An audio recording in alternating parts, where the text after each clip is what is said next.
Hey everyone, Scott from Horsehide, back with another video for you. Today we're doing another episode of From the Frame Shop with a little added bonus of some new art purchases I got. I figured, what the hell, might as well show them now. So let's start with that before we see my framed pieces, okay? About 2 weeks ago maybe, one of the art groups I was in, somebody posted that there was a live sale going on for Greg Land. And I went and started to check out some of his art. And to be honest, I wasn't crazy familiar with his artwork. But after, just looking at some of it briefly while they were being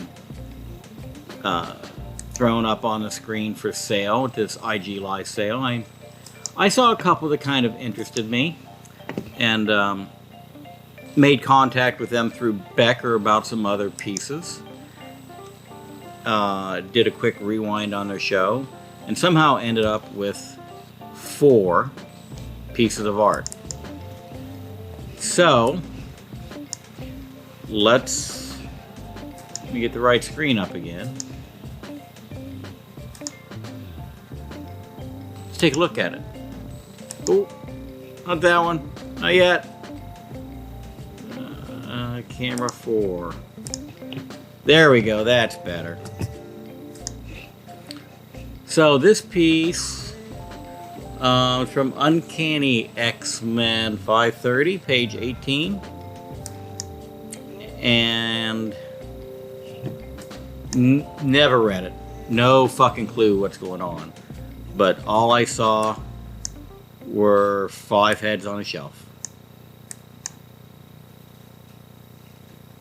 And I guess there could be, I don't know, maybe there's a 6th behind this dude, whoever it is. Or maybe there's just room for another one, and one of these people is going to be the lucky head to wind up on the shelf. But I don't know, something about severed heads on a shelf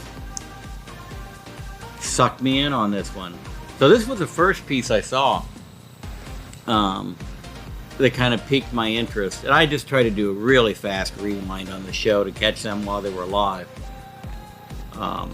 But then once I kind of claimed this piece, I started looking through the rest. And then I think this was the next one. From X-Men 210, page 7. Again, never read it, no clue what's going on.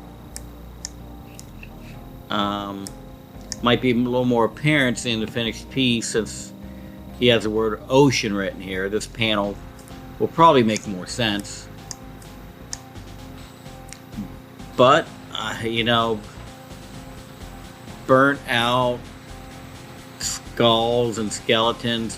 This to me has kind of a, it's either got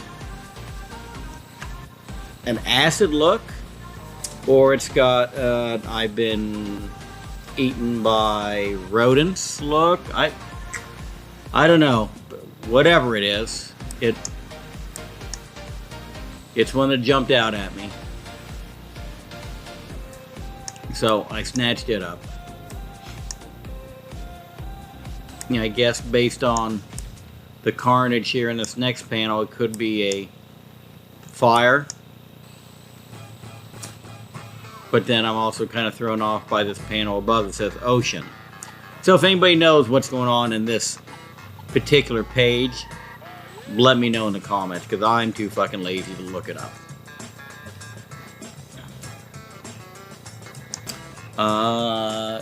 Next I found Iron Man number 4, page 12.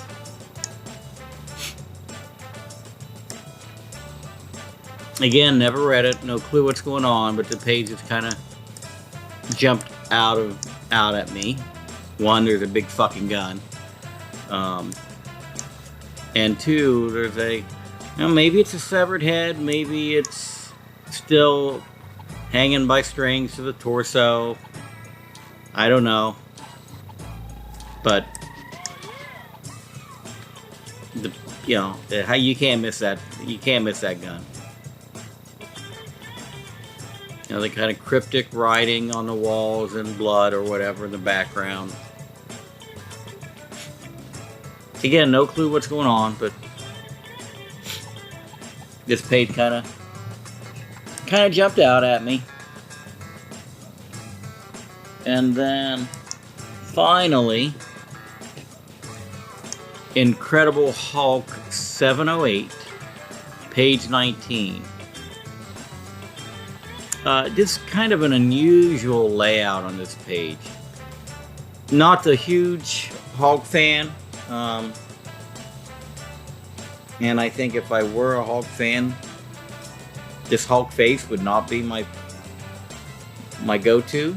But the overall layout and composition of this page just kind of, the whole collage aspect.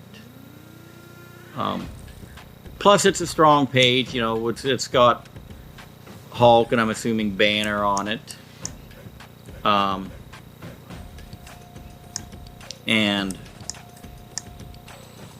I don't know if he's changing into the Hulk or if this is another character and they're both in the vehicle at the same time. Again, don't have the issue, never read it. So if somebody knows what's going on, let me know.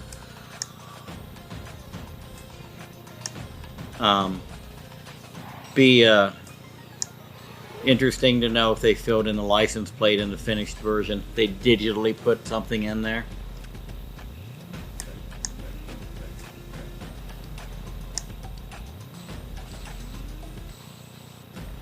But this page was about double the others, I think.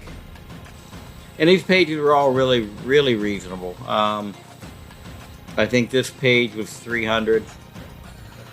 Yeah, this page was 300 and the other 3 pages were 150 apiece.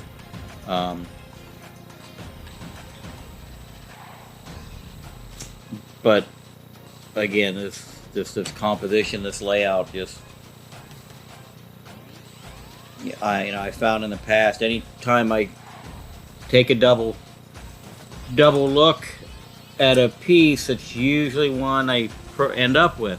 Not all the time, but more often than not, that ends up in my collection. And this is one that, as soon as I saw it, I had to stare at it for a while.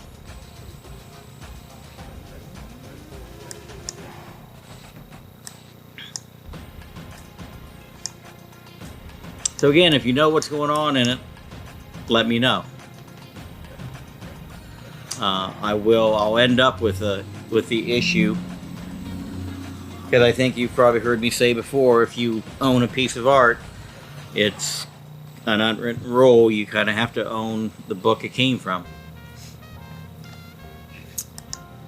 So anyways, that will end the just new pickups for the day. But now we'll switch over to our framed pieces. First up, and sorry for this glare on the glass in this. I've never learned how to take pictures of anything behind glass. I don't exactly have the best studio layout. But this piece from Silent Hill,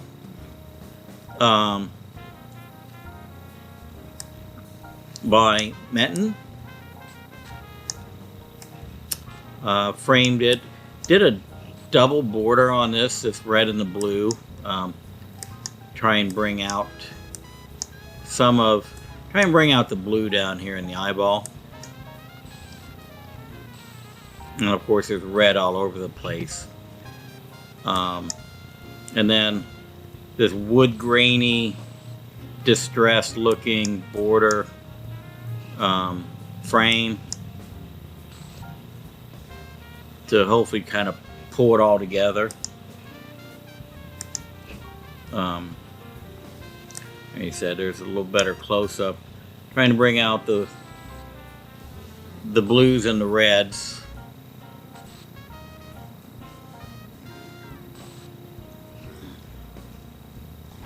And then just offsetting it with that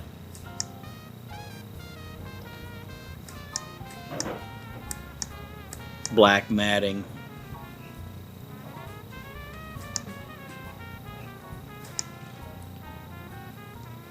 You see it kind of up here pulls the red in a little better.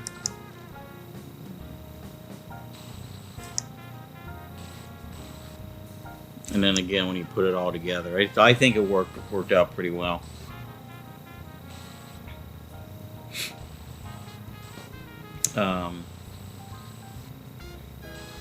This was a piece, I don't remember exactly what I paid for it now. $300 maybe. And it's about standard 11 by 17-ish.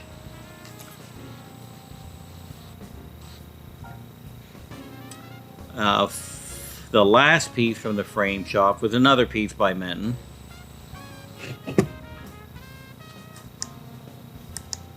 And it's from a book he did called Monocyte. Now this is huge. This is like about 4 foot by 3 foot. And it's oil on wooden panel.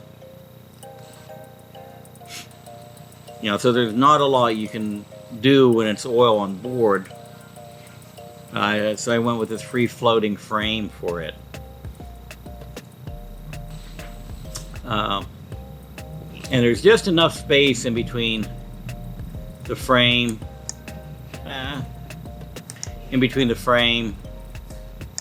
and the board to sort of give a additional black border illusion,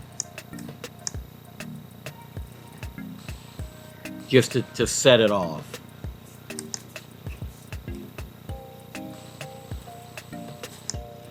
And here's a kind of a severe angle showing the thickness of this. It's kind of a, I don't remember the specific name of this floating frame, but it's got a granite look to it.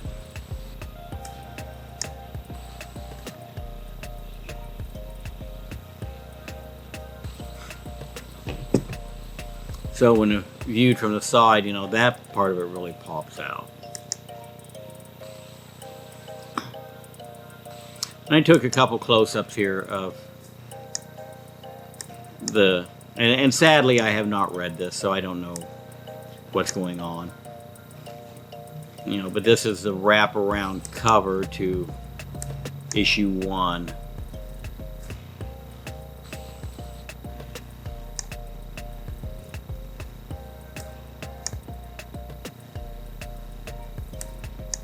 I think that's an eyeball.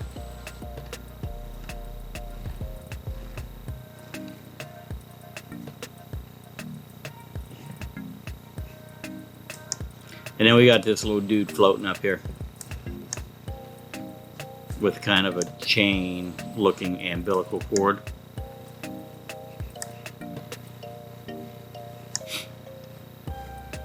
Yeah, it's kind of unusual.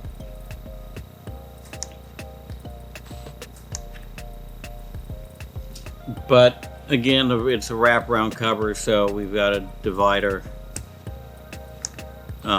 It's right down the middle, so the right hand of the screen is the front of the book, and the left hand side of the screen is the back cover. This was a bargain basement piece as far as I'm concerned. The seller wanted $1,000 for it, and I offered him $5.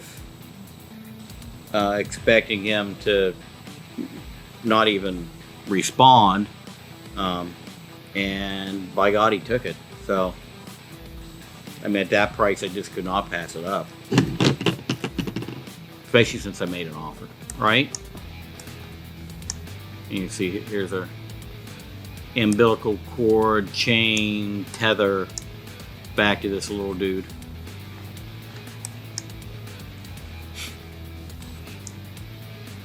So, that's it. What do you think? Let me flash these real quick since I got them here. These are the Greg Land pieces. Sometimes just holding them up in front of the screen makes certain pieces look better than a picture.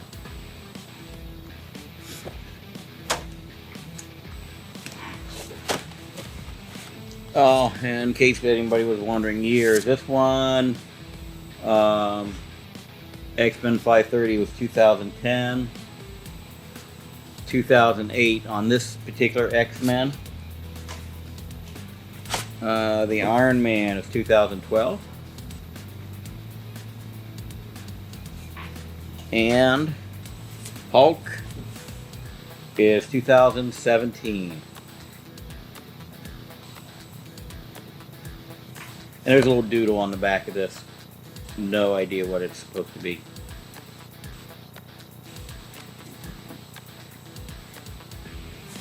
Or what direction it goes.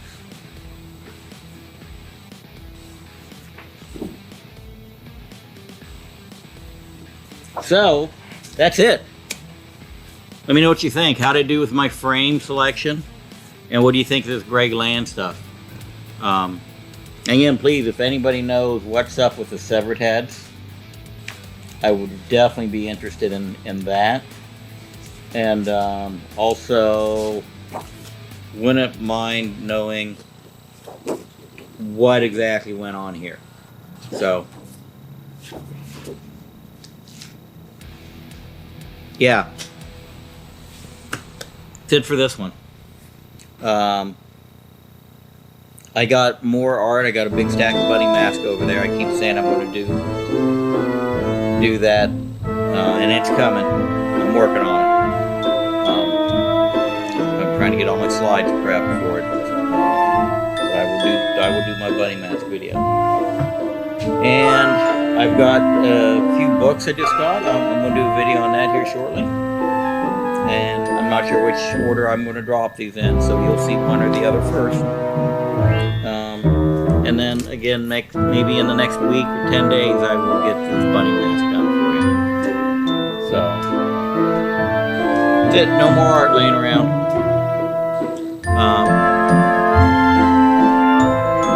Yeah.